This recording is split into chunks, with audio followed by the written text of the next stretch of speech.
ញ្ញានេះខ្ញុំវងវិជ្រាបាទខ្ញុំបាទញ៉ាំសុគន្ធបាទបានរួមគ្នាសម្ដែងបទមួយដែលមានចំណងជើងថា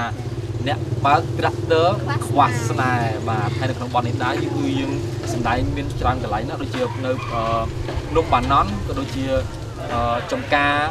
ទំពាំងបាយជូរបាត់ផ្សេងមែនទែនទាំងបាយជូរហើយក៏ដូចជានៅកន្លែងនេះផងដែរគឺទាំងអស់នោះគឺសិតតែជាទស្សនវិជ្ជានៅក្នុងខេត្តបាត់ដំបងផ្ទាល់តែម្ដងបាទ